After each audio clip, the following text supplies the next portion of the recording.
So it asks us to start as a vote, asking if Doug should accept the turn offer or not.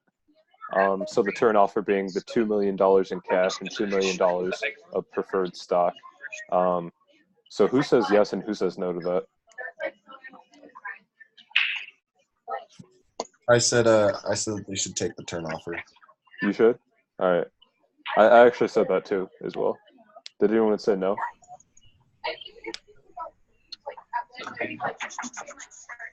Sorry, I'm looking for. There it is. I said they. Yeah, I went with the turn offer. You went with accepting it as well? Yeah. Oh, cool. Brock, what do you think about that? I said no. I wouldn't take the offer. Okay, cool. So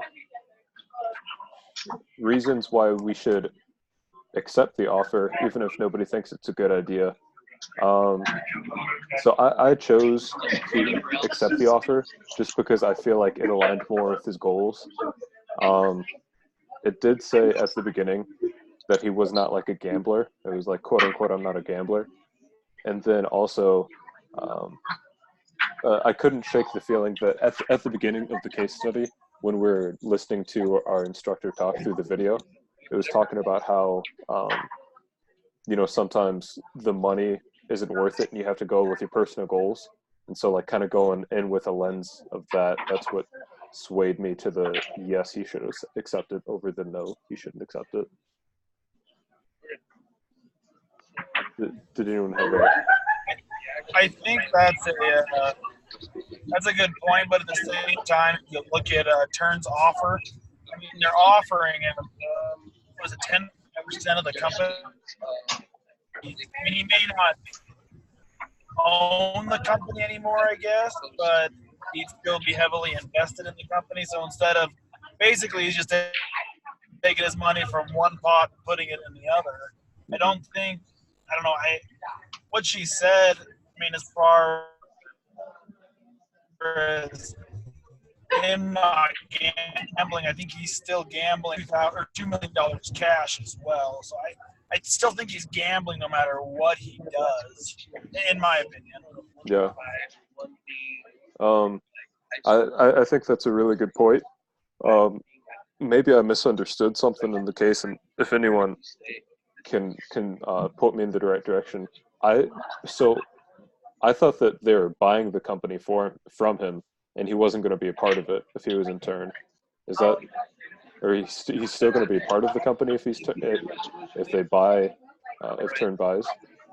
I kind of was with you, Caleb. Like, I was understanding that he might still be part of it for a period of time, but as you throughout looking future-wise, like, it would have been a good decision if he didn't want to do anything with the company later on. But that's how I understood it. But I was along the lines of you. I wasn't sure if that was correct or not, but I just made it sound like he wouldn't be a part of it long term if he went with that decision. Yeah. Yeah, I was just going off of everything that I found in the spreadsheet. I mean, as far as the case study went, I didn't think he'd be a part of the other company for too long either, but looking at the spreadsheets that she sent us, it showed in their offer that he would be a part of that company. So he would have that preferred stock in the company, which, I mean, yeah, he gets the $2 million, which is great, but he's still kind of gambling with keeping that stock. I mean, he could get the stock and sell it right off the bat. But I don't know. Yeah, that is also an option. That would be kind of nice. Oh, all right. Nobody has anything else to say on that point. Let's go ahead and go on to number 2. Discuss the following as a group. How much money will Doug receive? As a group realized that it is likely that nobody had a fully correct answer to this question. Here are some hints. Then it goes ahead and talks about, since half the buyout offer is cash, I'm assuming this means if he accepts the Turn offer. So with $2 million of cash and $2 million of preferred stock, it's saying that since half the buyout offer is in cash, you need to treat it as a cash sale and give the investors 2 times their investment in cash.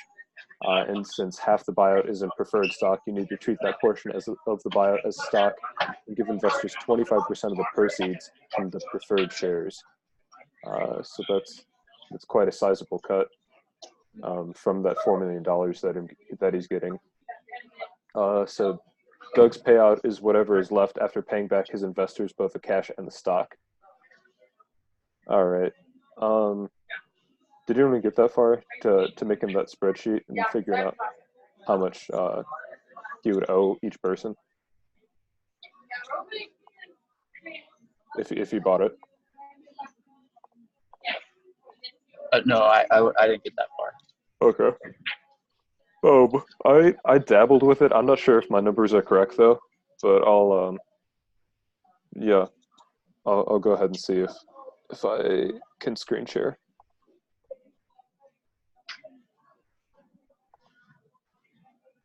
All right, can you guys see this? Yep. All right, so I said that, so these were his investments, correct?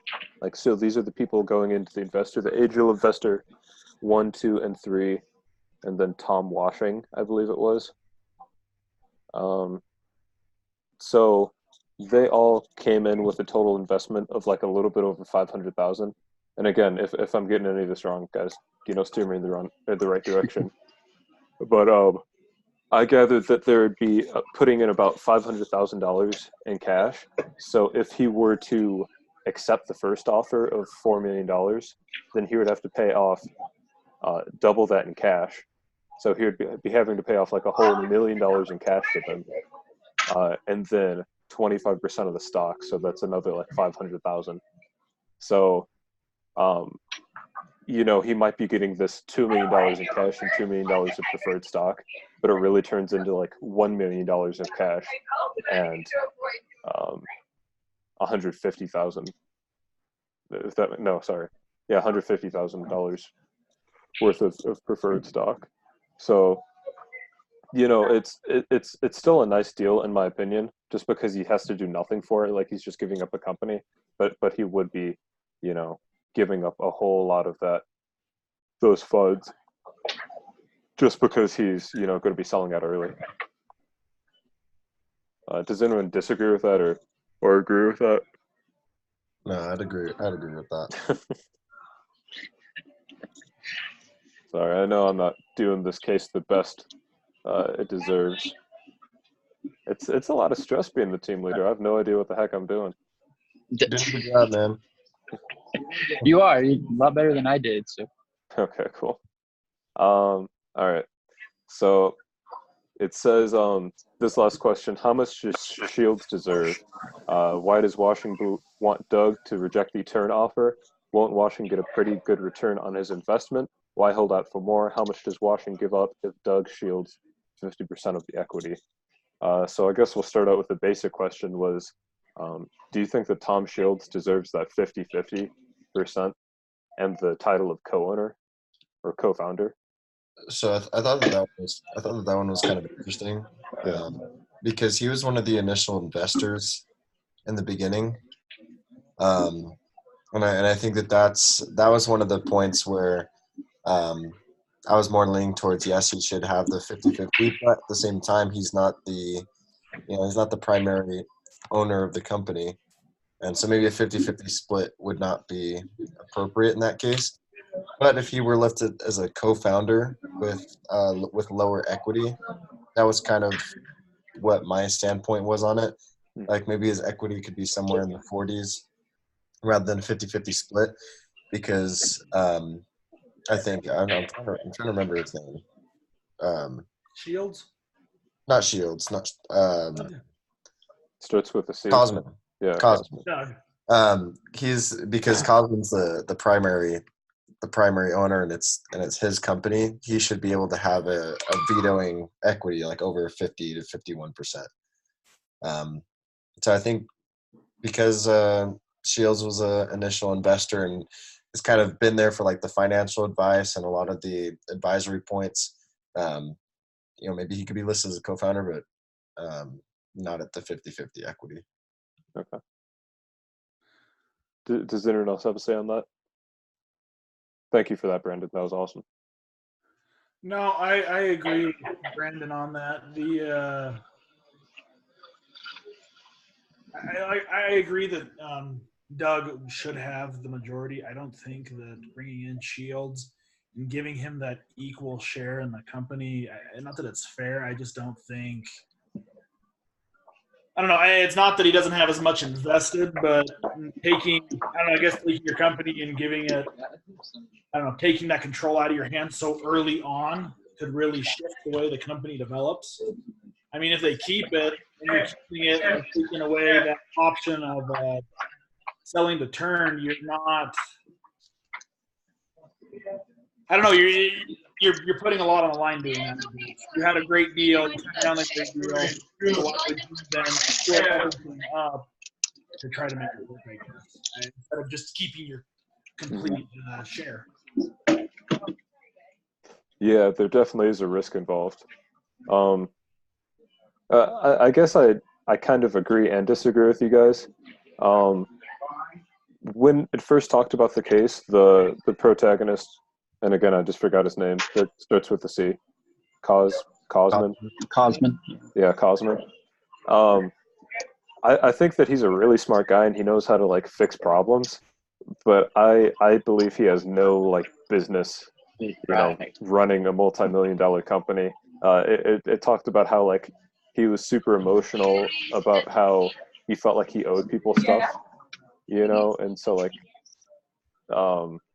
like he felt like he owed people time and he felt like he owed people like different percentages of shares in the company. And so I feel like if he were to offer anything else to Shields, because he's in venture capitalism and he would already be taking a pay cut just to do the CEO role, I feel like Shields would just decline it outright and say like, if you can't give me 50%, then I'm not going to join. And then, now his company's going in the toilet because he didn't want to shell out the money. You know what I mean by that? Yeah, you stole the words right out of my mouth, Caleb. The only other thing I would add to yours was that it also talked about in the case study how Shields has those requirements that Cosby kind of lacks. So basically everything that you said were his cons were kind of Shields' pros. And so I was with you. I was kind of negative and positive because I could really see how Shields potentially could carry a heavy load because he has the background. His resume has proven that he knows kind of what to do with the business. And so, yeah, to play devil's advocate, I was with you, Caleb. I actually thought he might, going 50-50 might not be a bad idea. I think kind of piggybacking off of that, another point that was listed in the case was I think Cosman was wanting to get out. He was wanting to get out of it a lot sooner than Shields, who was looking more long run. Because Shields was even saying that, that there were other companies that received $300 million buyouts. That perhaps the offer for that company at 200 is too low, whereas if they started to reinvest in tech, they might be able to get a higher buyout later. So I think that's points too, so that Shields knew, based on where he was forecasting where the company would be. I think that was one of the points where they kind of.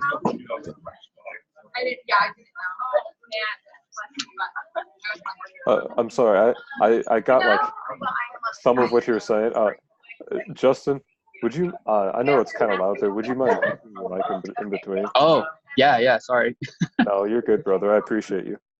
Glad I wasn't the only one that couldn't hear all of it. Heard most of it, Brandon. It's just the people behind Justin are pretty loud. Oh no, it's all good. I was just talking about possibly why Shields and Cosman rubbed against each other was in the case where I was talking about Shields looked at other companies that were being bought out at like $300 million in the same industry, and whereas this buyout was a lot less. It was 200, right? Am I right with that? 200 from Turn? From Turn, right? They're offering to give him $2 million of cash and $2 million of preferred stock. Because Is right that now, Take Yieldex cost- is more of an idea still. I mean, it's being built out, but it's not a full-fledged company at this point, I don't think. That's why they're trying to offer him that much money to start before it really became something, which is why Shields was hinting towards those bigger companies, saying, hey, if we get this ball rolling and actually get the company established and going, then we could gain so much more. right. That's why I understood it, at least. Yeah, that makes sense. And so I think that just by my reading of it, it seemed like Cosman was wanting to get out a lot sooner, whereas Shields was saying, if we play our cards right and invest in the right technology and develop that, the forecast would be, they'd be in a lot better place going down the road. Yeah. Well, and my thought with that, I mean, he turned down the safety. So in this case, he turns down Turn, giving him that, even if it's just 51%, just the majority. That way, when he wants to get out and Shields wants to stay, I mean, there could be a buyout there because his stock's going to be worth a certain amount anyway. Or he can sell the company, which was his original goal anyway. So by giving the 50-50 split, it takes out a lot of his original goals. And he has to now, I think essentially kind of drags him into the company and makes it so he can't leave. Which then makes him, he has to gamble the rest of his life away, hoping it all works out. Yes, that makes sense. So, some more things that I've done on the Excel. And Brock, I'm not sure if you saw the last one because you're going in between car and. I did. Yeah, I just had everything blanked out as I was moving. I had to move some kids around. Oh, gotcha. So I at the end of Series 3 investment, it looks like he would be getting, 31. This is Tom and Cammy and Camden. So it looks like they would be getting 31% each of ownership in the company. And so, if you're doing a $300,000 deal, $10-15 or 10-15 years down the line, he would be getting a lot more. And I feel like it would be a really great situation, if he was more of a businessman type person. But yeah, I would agree with that. He definitely wants to get out ASAP, and his wife does want him to as well. So yeah, that's me. Also, with what you're talking about, if he gives him 51%, you're saying if Tom gets the 51%, it would be better, or if Doug, Cosman. Okay, Cosman. That way he retains the power to do essentially what he wants with it, which along with his original goals, that can always change later. But if he gives a 50-50 split, then his freedom to choose what he wants to do. I mean, because he talked about how he really wanted to build a nest egg. Well, his way of building a nest egg is building the company up, and if he says to keep it, build it up even more and sell it, which benefits not only him, it also benefits the angel investors. Shields might not be happy with that because I think he wants to ride it for quite a while. But if they can establish the company, sell out, get the angel investors way more than what they put into the company, I think just about everyone will be happy. He talked about at the end how one way or another, people aren't going to be happy. So, I mean, if he turns down Turn, there goes that. But, I mean, I don't think you're ever going to get a business where when the decision's made, everyone within the business is happy. You can get the majority, which I think he could do, if he retains the 51% or something of that sort. Yeah, I think that's really reasonable, and that actually goes perfectly into the next question, where it talks about, can Doug use the turnover or the turn offer to his advantage if he rejects it? What's your opinion on that, guys? So like if he rejects the $4 million offer for the company, do you think that he would be able to use that to his advantage in negotiations with Tom? Yeah.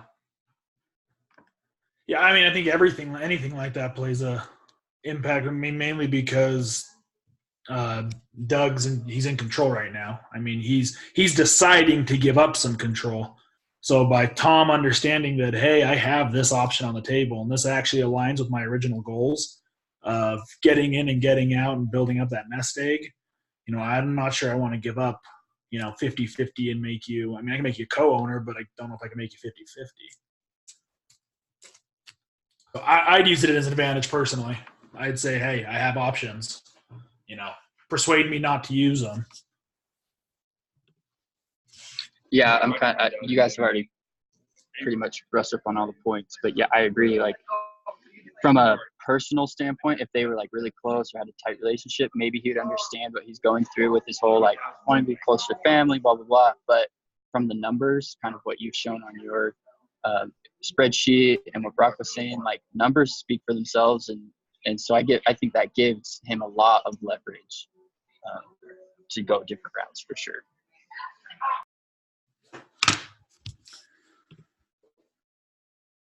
All right. Cool. Let's go ahead and move on to number 3 then. So it says that it wants us to read something called B case.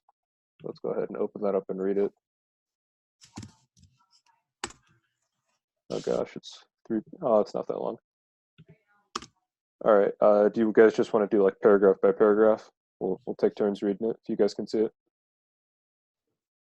Yeah, I can read it. Okay. It was December 2007, and the Yieldex CEO, Tom Shields, was driving to the company's Boulder, Colorado office to meet with his co-founder, Doug Kosman.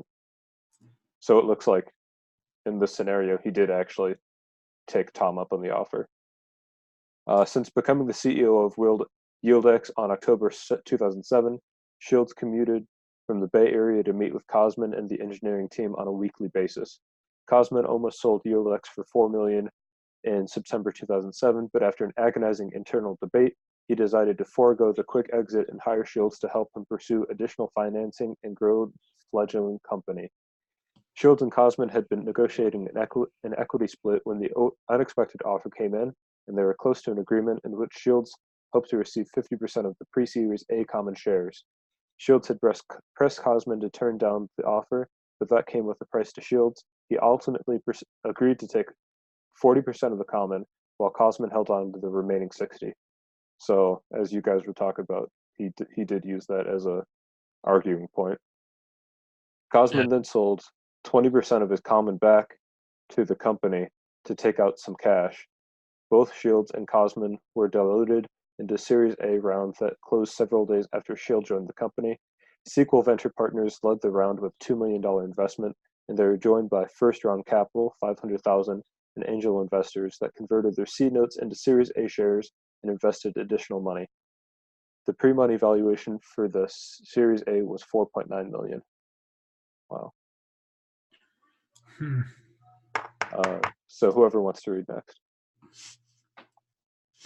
I'll read it. When Shields joined as CEO, Kosman became the company's chief technology officer, reporting to Shields. Kosman explained, I was not interested in leading a team of engineers on a day-to-day basis, but I wanted to be the technical leader of the company. Kosman had converted the 3 contractors to full-time employment and hired 2 more in the last few months, and both he and Shields thought they needed to be led by an experienced vice president of engineering. Shields met with several candidates for the VP position during November, and he quickly realized that he and Kosman had different perspectives on the qualifications of the ideal candidate. Kosman preferred someone with deep technical expertise in internet advertising software, who would immediately understand how this technology related to systems already in use in the industry. In fact, he hoped to promote one of the Yieldex employees who had been working with Kosman on the Yieldex solution over the last year and had previously been a team lead. Shields, however, preferred deep management experience of software development projects in small companies. He was comfortable hiring someone who had not worked in the internet advertising as long as the individual had a track record of managing high productivity startup teams to achieve aggressive development milestones. I can read next. Let's see here. full screen. Shields knew that the issue would come to a head this week. He had recently met a Boulder-based candidate, John Barr, who came highly recommended from sequel partner Tom Washing. Barr had a strong track record with multiple successful startups. He'd been the CTO at his 2 last companies, but he was willing to join Yieldex as VPE, also reporting to Shields. Shields believed Barr was a good fit, and he was ready to hire him, but Cosman was troubled with Barr's unfamiliarity with several of the key components of the Yieldex solution. He wondered how Barr could manage a software platform that he didn't fully understand. Cosman was also concerned that Barr seemed to be questioning the skills and output of some of the employees that he had hired.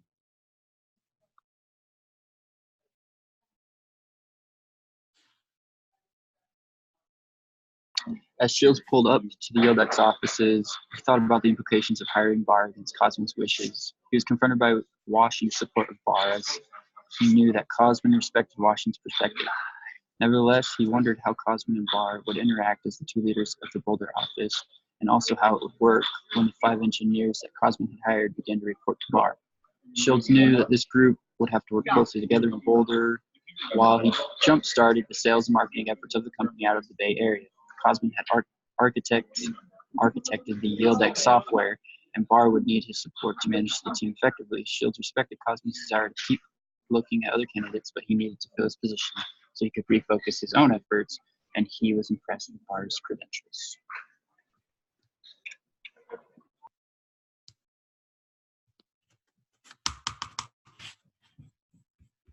So I guess that leads us to our next question. Should Tom hire Barr? Yes or no?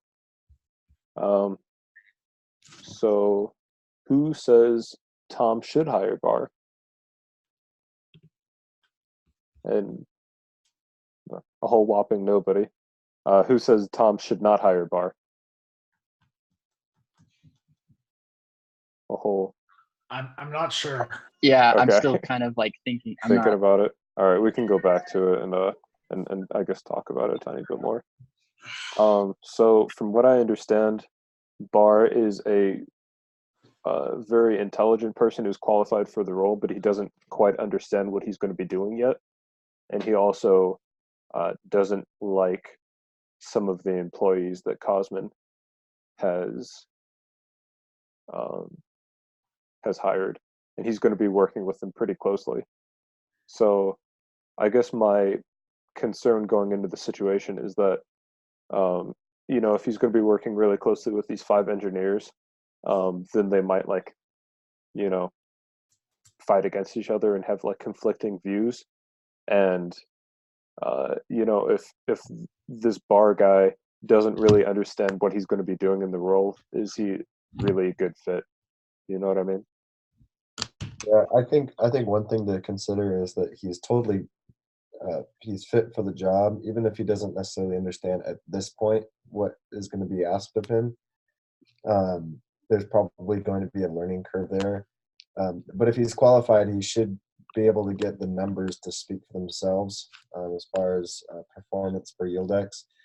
And in regards to him working closely with the engineers, he probably hasn't spent that much time around them. And I'm sure that the engineers could appreciate, him trying to add to, like the profitability and everything of Yieldex. So I think that if he were hired on, there might be some abrasion there, but if he's qualified, probably the more time they spend together, they might be better off. Just a thought.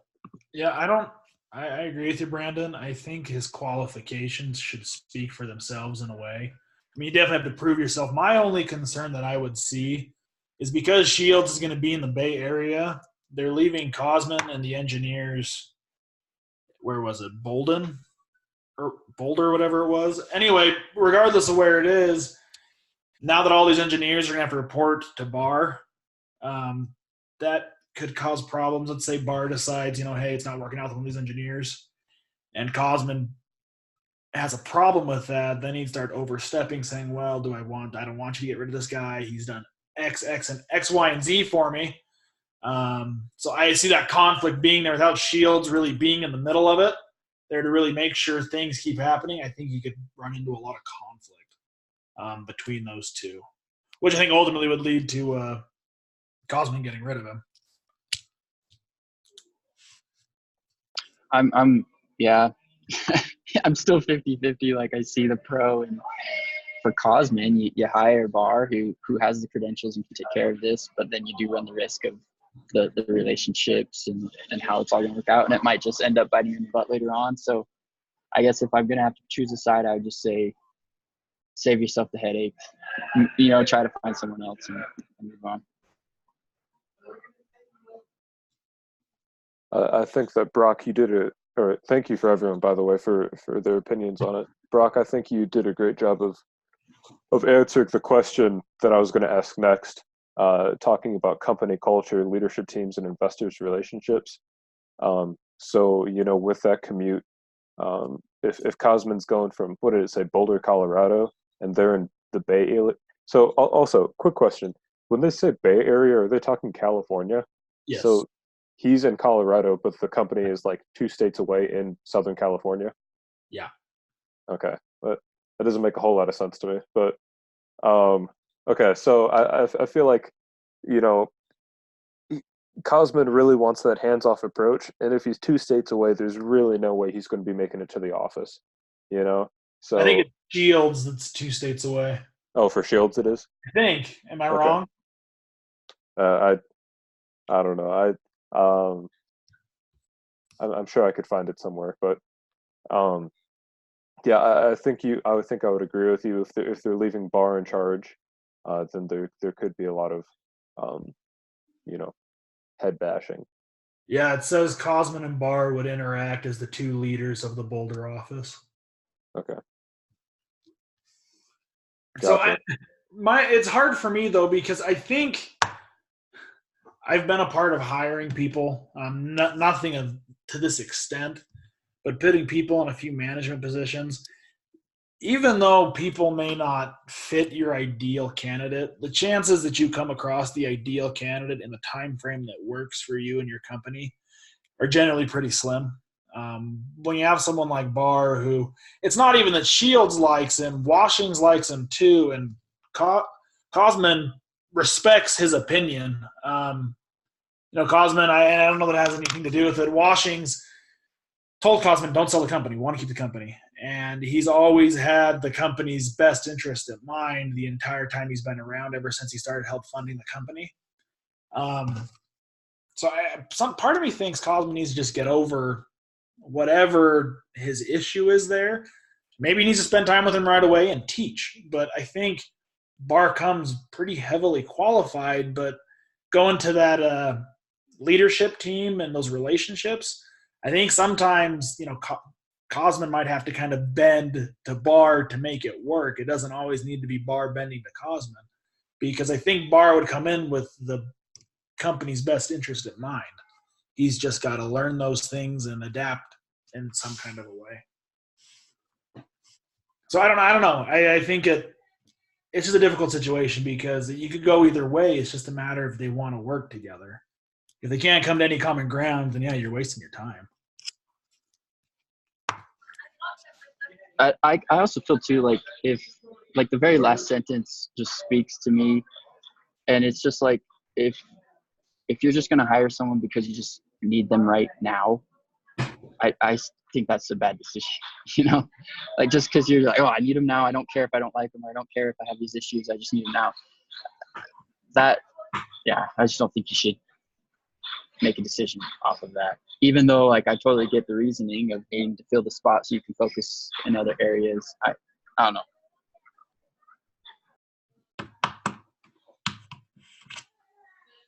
Yeah, I think we got some really great communication and feedback from those. So unless anyone has anything else to say, I'm going to go ahead and keep on chugging along to case C.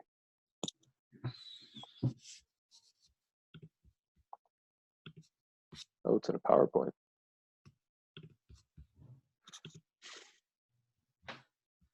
All right. KC. 6 months later, email from John Barr, VP Engineering, to Tom Shield, CEO. I gotta move this out of the way. Tom, Doug continues to be disruptive. His salary is $170K. He holds the title of CTO, which I should have. His team wasn't functional and has been replaced. At the board meeting today, do the right thing for the company. Ooh. So it sounds like Tom is trying to kick out Doug and put the company above the needs of Doug, which is really interesting. But Well, we kind of Brock, guessed didn't that. you? Yeah, I was gonna say, Brock, didn't you say something about him like replacing all the engineers? Yep. Yeah. That's why it's so hard. You look at case B, yeah, they don't get along. It doesn't make any sense. And Barr came in with a strong approach. To me, it seems like he didn't like Doug anyway, so came in and said, well, I'm going to do what I need to do. And I think he just tried to establish people that were loyal to him. And now I think Doug's just mad at him. So here's a question. Since Doug would own something like 32%, would they just buy him out? Or would they fire him and he would still own it, the part of the company, but he just wouldn't run that part of the company? I'm not really sure how the dynamic of that would work. Well, so to me, anytime you ever see someone in a big publicly traded company, and maybe they're not publicly traded, but in a big company, if you ever see the top guys leave, especially people who hold such a large share in the company, it tends to adversely affect the company. Can really make your stocks drop through the floor for a while. So they could get rid of him and he'd make everything he's worth. But at the same time, it might just, I don't know. Because if you keep him around but you demote him, but you still pay him the same amount, he's still going to be a problem at this point. I mean, I think they're past the point where Doug is relevant, I guess. He's important, but his relevance to the day-to-day operation, I don't know that it's there. He needs to be more of a silent owner, only talking with the upper management.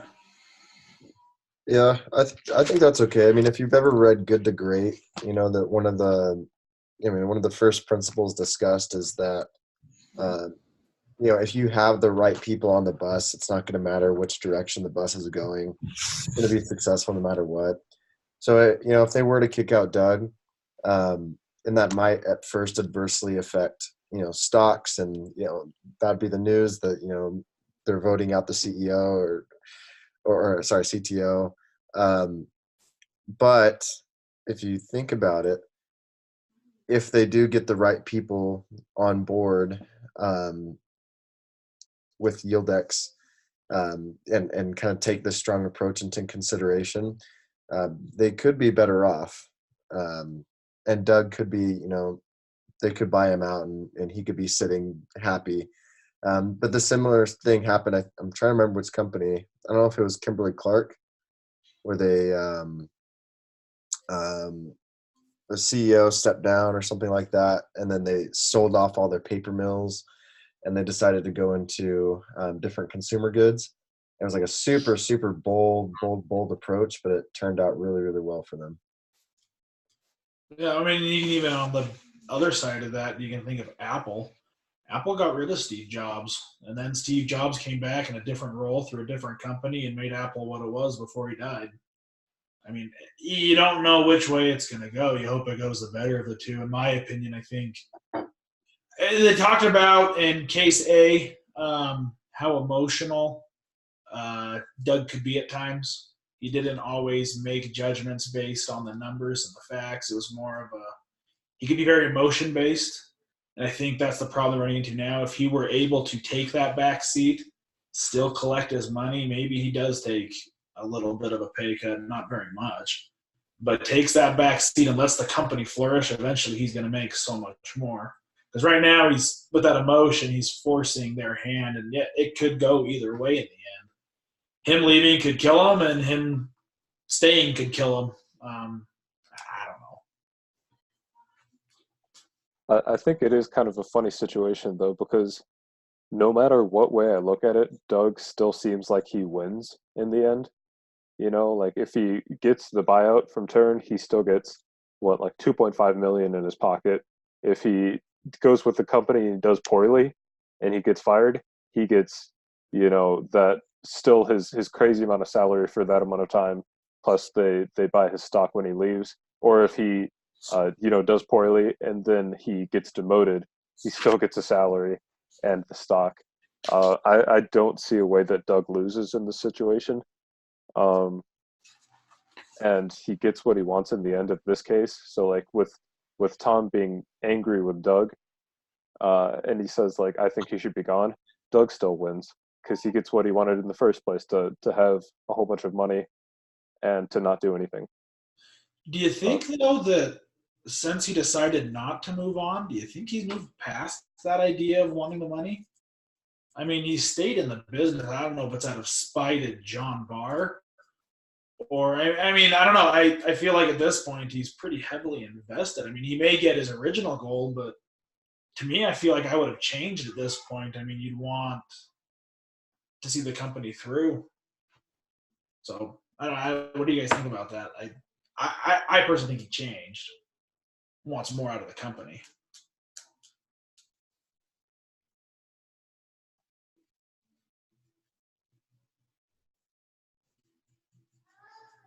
I don't know, Brock. To be honest, It's all speculation. It's right. I don't know how he would feel. I mean, I see where you're going. He decided to invest his own time, his life into it. So why would he not, maybe care more about it? Then again, if he might just hate the environment with whatever him and Barr are going through, I don't know. I don't know. Okay. All right. What's next? All right, cool. So it looks like we just finished with the Yieldex case study. Now we got to go on to the Homeplate one. So the Homeplate one actually had the questions in here. Is that what it means by that? Share with the group the answers you got to the questions in the case study. If there are any discrepancies, work to get the right answers. If you all got the same answers, discuss the processes you took. Take time to give a summary of your votes and final decisions. All right, cool. So does everyone have their Homeplate case study? I'll pull my.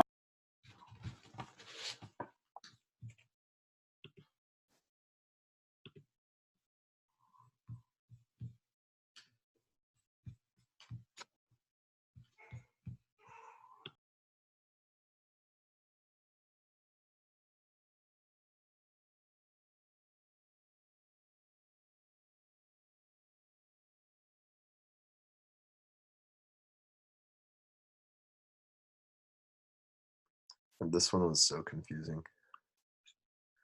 I have no idea if I did it right. Yeah, I'm kind of in the same boat where it's like we're learning with Lexi, and we don't know, if that is the right decision. But Brandon, what did you choose for your option? Meaning what kind of debt, or gosh, what was it? Was that, which question was that in? It was talking about whether she had a couple different options. Whether she wanted to do convertible debt. Yeah. Yeah. I got you. Yeah, I went with the original capitalization based on investor giving $50,000 at $2 a share with the purchase of 50,000 shares. I don't know if my calculations are right, but I just said that would probably generate the best value in equity for Lexi and the best return for the angel investor. And the hope would be that she could retain as many shares as possible. Optimally, the 100,000 that she put in at a 67% stake in equity of her own company. But my question is, and I don't know if any of you guys had this as well, but there were a lot of values based on the angel investor. But as far as Potato Rock, I didn't say like. I mean, obviously, Potato Rock was the firm, but there's nothing talking about how Potato Rock would benefit from like the angel investor or anything like that. And so I don't know if I did any of these right, but I did the calculation for Lexi and for the investor. But as for Potato Rock, I just wrote notes saying that I just couldn't find any values for what they would, how they would benefit, or how they even went into play with these investment tables. I don't know if any of you guys ran into that too. Or I tried reading through it a couple times. I tried to understand it, but I just could not see anywhere where Potato Rock benefited.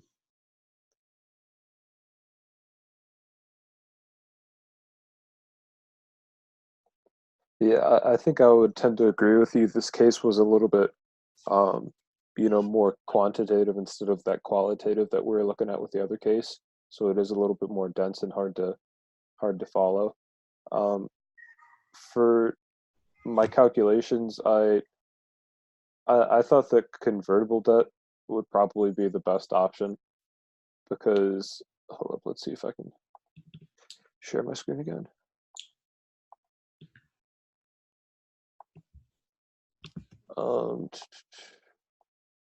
I said that convertible debt would probably be the best option because if she goes in with the angel investor putting in that, base amount of money, then Lexi ends up with a smaller share and the potato ends up with a smaller share. But if they do the convertible debt, then Lexi ends up with like a slightly bigger share, and so does the potato. And the angel investor gets that security that they, are looking for. Just because as a venture capitalist, you're looking to get money, sure, but you're also looking to not lose money. So, you're looking for like that safety barrier. So Yeah, I agree with you, Caleb. We're within like a half a percentage of our answer. They're all right there. So I agree with what you said. My one hold up with the convertible debt, even though she does do better, I do think it makes the angel investor lose a little bit of money. Well, I know they make some, but I don't know. I don't know. It does better for her, but I feel like the angel investor might have expected a little bit more. But yeah, if we're just looking at just straight Lexi, that's the way to go. She retains a larger percent ownership of the company, makes a little bit makes a little bit more money. So that's what I would do. I don't see any problem with doing it that way. What were the numbers you guys had? Because I'm looking at mine, but I can't. Every time I try to click the screen to see yours, it just goes big, so I can't see mine. So when I was comparing on the question 3 and 4, so on question 3, I have Lexi with a percentage share of 37%, and then angel investors at 18.5, and then I just called it venture capital, but the potato rock at 44. Is that roughly around the same? Yeah, can you see my screen? Let me.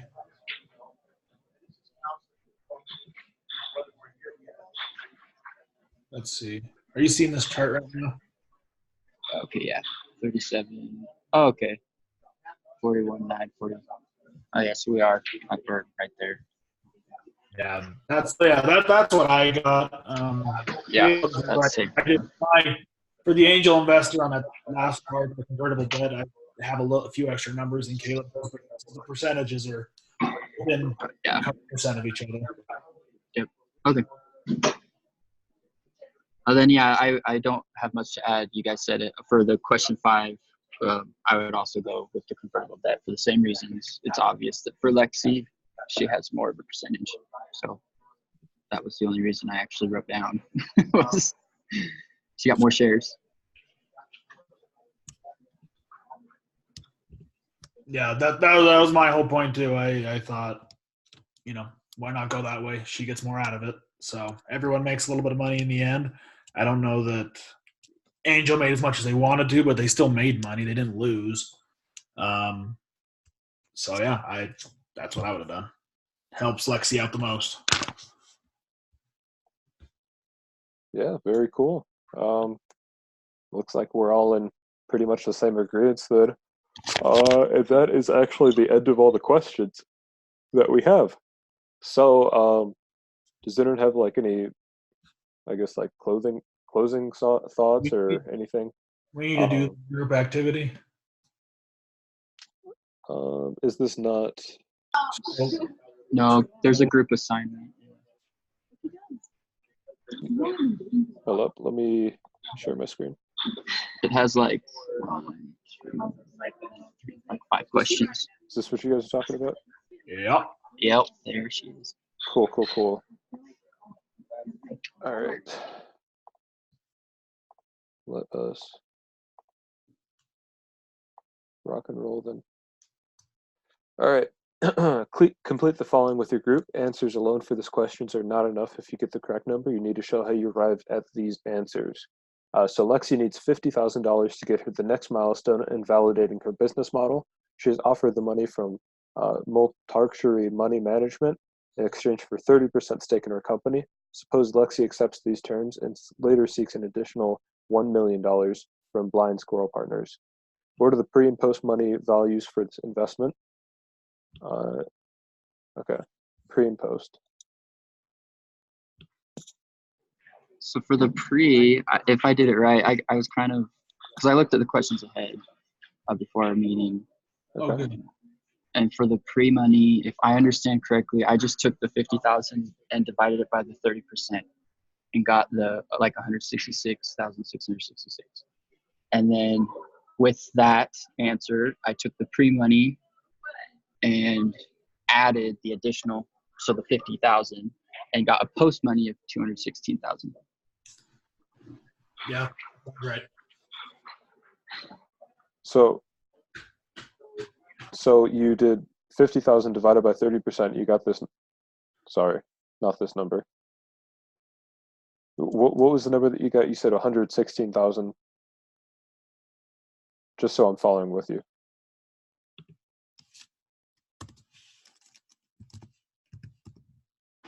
Oops, sorry, my mic was off. No, you're good, buddy. That number. Let's see. Yeah. Yeah, so 166,666 dollars. That's pre-money.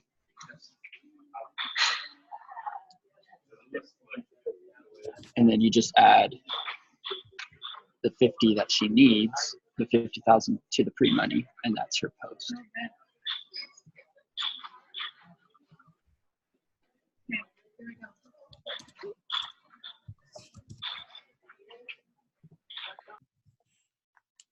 Obviously, it's going to look a little bit prettier than this when I turn it in, but that's around your school of thought going into this one.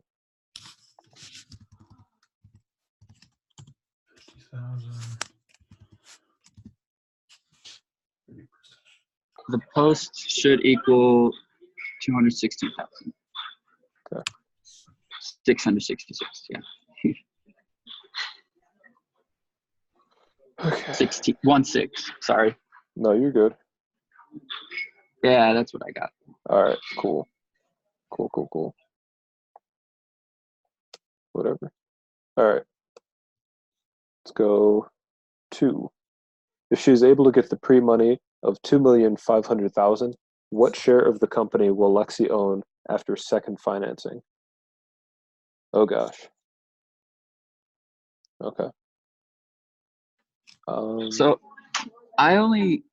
sorry, I really don't know if I'm like doing any of this right, but how I understood it, so the total would be like 2,500,000, and then she's needing 50,000 at 30%. So how I understood it, you're taking that 2.5 million at 70%, because the 50,000 would be 30%, and that would equal your total right? Is that?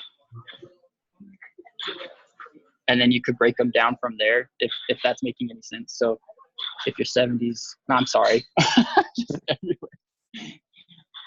I don't. I'll have to write it out real quick.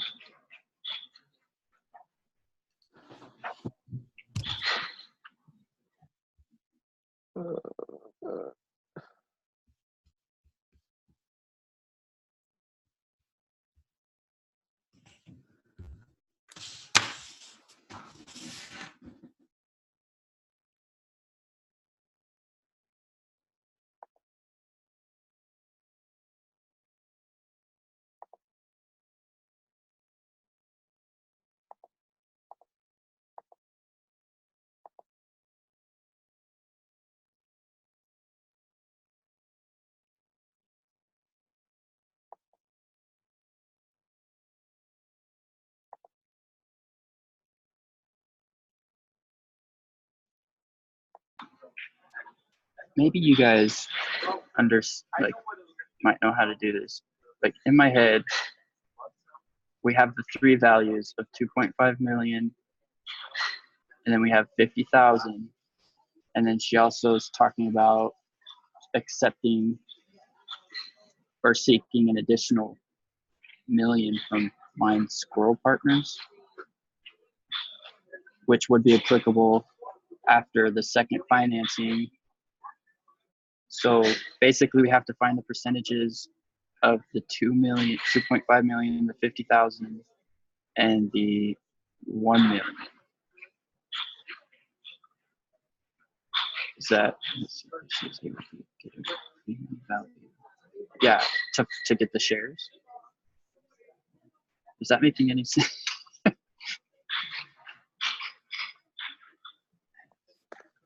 Yeah, Justin, I'm not gonna lie, I'm having a real hard time. You're doing a good job explaining it, but I'm having a hard time with the actual question itself. So Okay. I'm pretty lost. All right, I'll just maybe if I just keep talking on my butt, something good will come out.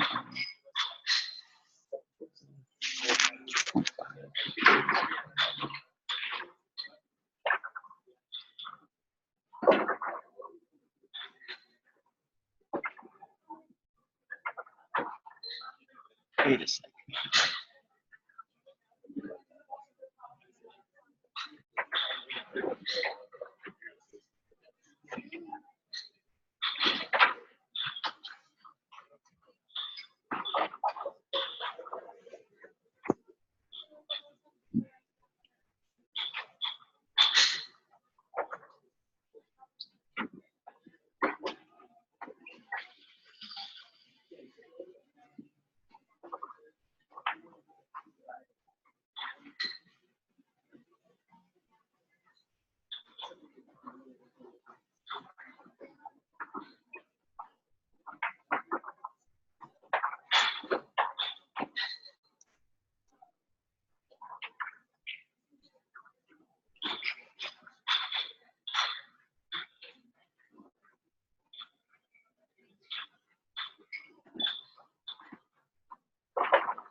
Shares of all three. So it's gotta be. So the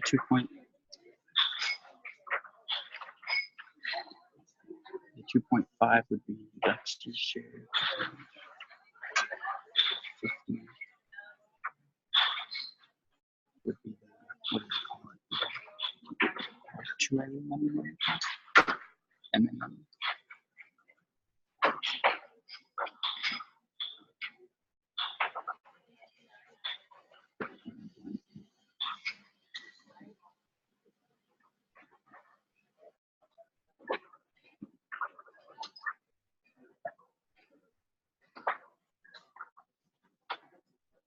I mean, all I got going right now, and I don't know if it's right at all, is, I mean, looking at the question, they're asking for A, B, and C. They're asking for the shares for Lexi, the money management company, and then Squirrel Partners. So if I add the 2.5 million with the 50,000 and the 1 million, which is all the partners, all the shares, that would be 3.55 million. And then to get the share percentage, would you just take the total, the 3.55, and divide that by each? So divide that by Lexi's share, divide that by the MMM share, divide that by BSP, and that would give us our percentage. Is that a way to work around it? Would that equal 100? I don't know. Sorry, say that again. So I'm thinking, like, I'm just looking ahead how they're asking for like Lexi's share, they're looking for money management share, as well as the blind squirrel partners. So thinking along the lines that Lexi's share is like the 2 point, so because it says she's able to get free money at 2.5, so that's her share, is 2.5 million. And then we know that the 50,000 would be part of the money management, and then the additional million would be the blind squirrel. So you take the 2.5, you add that to 50,000, and then you add that to 1 million, and you would get 3,550,000 total. And then with that total, could you divide each one? So it would be like 2.5 million divided by 3.5 million, 50,000 divided by 3.5 million, and you do that in order to get the percentage of share for each person.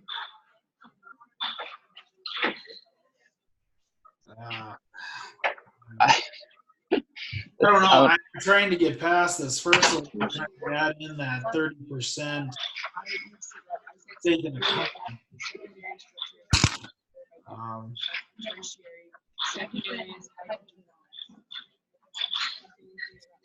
That would be 70.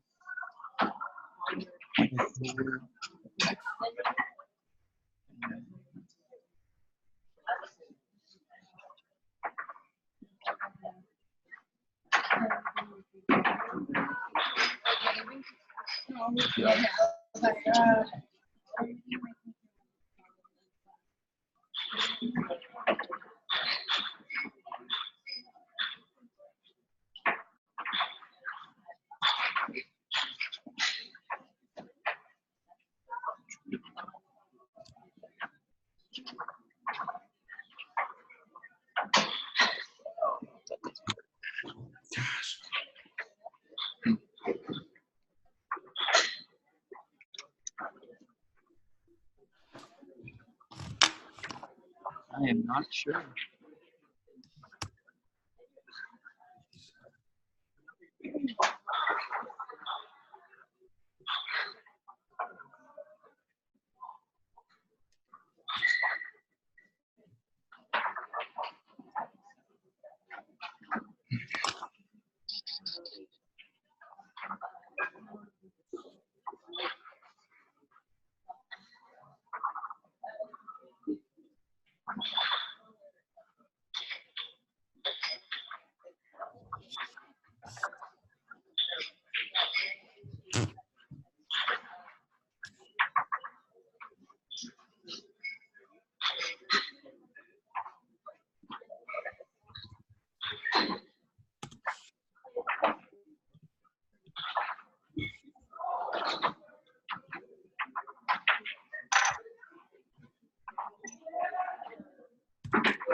Okay, so Justin, I'm trying real hard to think about what the question is. So we have the 2 million. Sorry, if she's able to get a pre-money value of 2,500,000, what share of the company will Lexi own after the financing? So 2,500,000 plus the original 500,000, 2 million equals 2,550. Sorry, 550,000, right? So then so 2,500,000. Sorry, plus the 1 million equals 3,555,000, and then from there, would we be able to just do exactly what you're saying and just divide it by? So like, let's say. Yeah, that's what I thought. Okay. Sorry, not to cut you off. No, go ahead.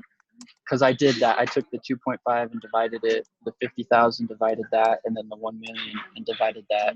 Okay. But it comes out to, at least for me, unless I did it wrong, I had like 70.4, 14.1, and 28.1, and it came out to 112. So I'm not sure Gotcha. why that's not 100%. Where did the extra 12 come from? But yeah, that's exactly along the line, like my thinking, what I was hoping would work.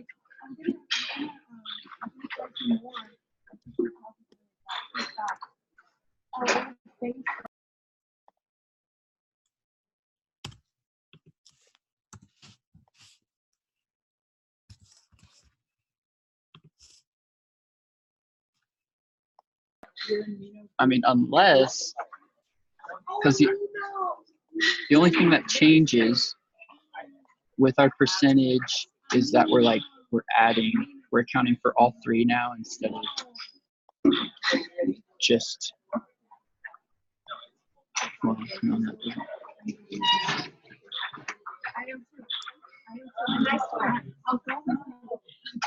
Well, would the 50,000 at 30%, would that ever change, or is that going to stay consistent? So that was money the MMM. So would the share of the company MMM stay at 30%? No, the share should go down because it's like they still have the same amount of the pie, but it's now a bigger pie, so now their piece is like smaller. Does that make sense? Okay. So what I got, and gosh, I have for Lexi, I have 70%. For the angel investor, I have 1%, and then for the other investor, I have 28%, and then of course there are decimal places in there. So to me, that equals out to 100, I think. Oh, does it? Yeah, hold up. Let me show you my screen and see what I'm. Yeah. So, like, right there. Okay. Oh, so I did do my math wrong on 50,000. Oh, I just went over to 14 instead of. Okay. Brandon, Brock, do you agree or disagree with that?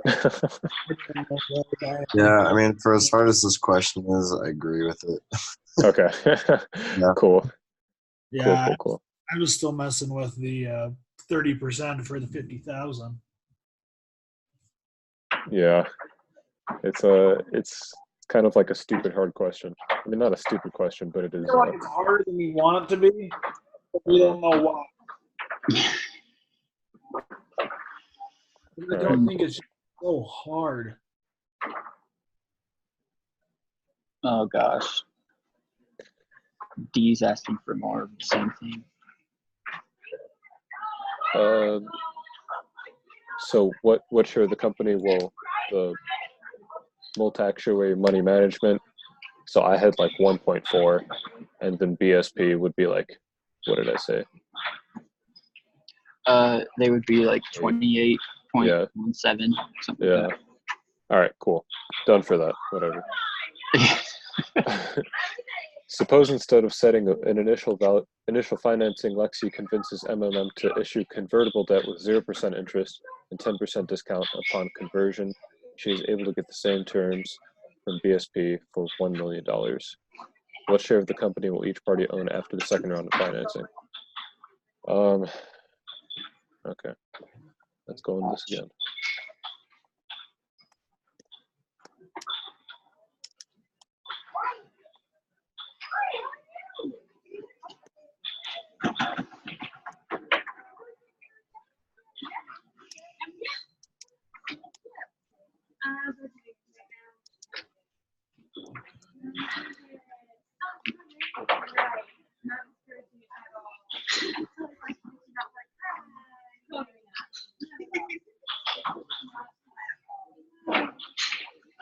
Really hope when this is all over.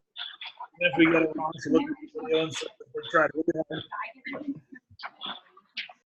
Wait, what was that? I really hope when this is all said and done, she looks at our video and at least realizes this made no sense. At least that we tried. Well, yeah, this is the worst part. This is like, what is it worth? 20 points? Yeah.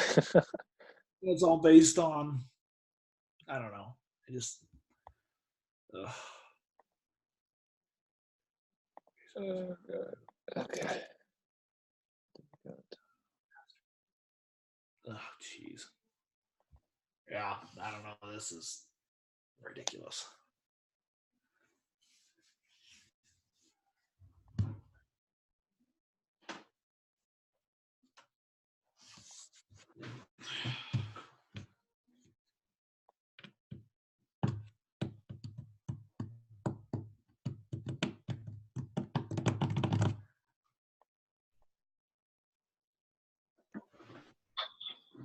Looking ahead, it kind of looks like we've already answered number 2.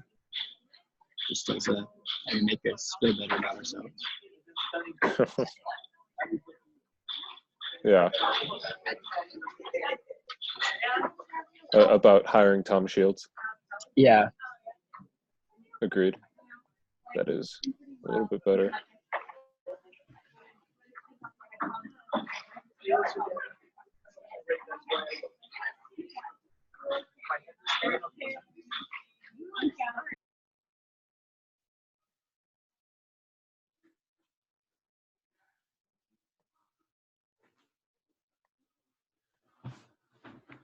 So it doesn't say how much each share is worth. Do we have to guess how much each share is worth?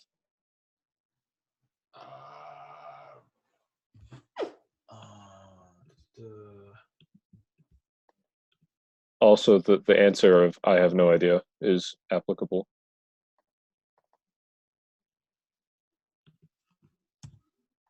probably what it's going to be ending up. All right.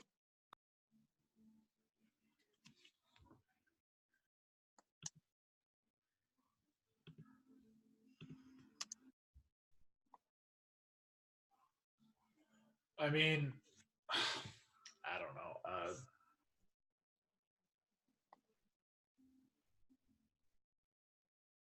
From the math I've done so far, and it's not much,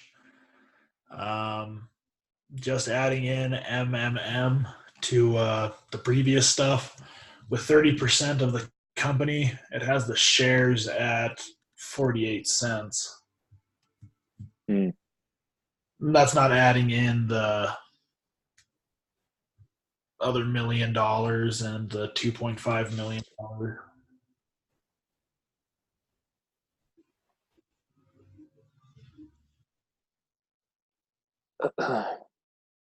So, I don't want to be cynical, but what are the odds that we just call it quits? And I'll do my best to put this in a Word doc, and we take a couple points off. Yeah, that's well, unless you guys have a different opinion, I don't know that I'm going to get much further. Hey, you know what? And the best thing we could do too, guys, if someone comes up with something better, just resubmit the document or send it to everybody in an email. Be like, hey, this is what I think. But yeah, I'd just do your best. Sorry, you picked the crappiest week to do it, but That's okay. It gives me an excuse when I suck. Yeah, that's all good. All right. Yeah, I'm good with that. I mean, I feel good with our first answer with A, B, and C. And then, I mean, we know the answer to, or we can easily respond to the Doug one as well as, I mean, we could guess and just say convertible debt is the best option because that's what it was. Yeah, and the last one. Yeah. So, I mean, that would give us at least answer majority, you know? So I'm All cool right. with that. Yeah. Cool. Yeah, I'll go with that. Well, thanks for coming to this hour and a half long meeting, guys. I hope it was worth your time. Always is. Look forward to it. All right. Does anyone want to be the leader for next week? Are we all just taking turns? Is that Yeah, I think we'll have to do it at least once. okay? So, Brandon or Sarah, right? Is that Yeah, I mean, honestly, I could take it next week. All right, cool. Brandon, you're in the Alrighty. hot seat. Gotcha. All right. All right. I'll see you later, guys. see ya? Yeah. Bye.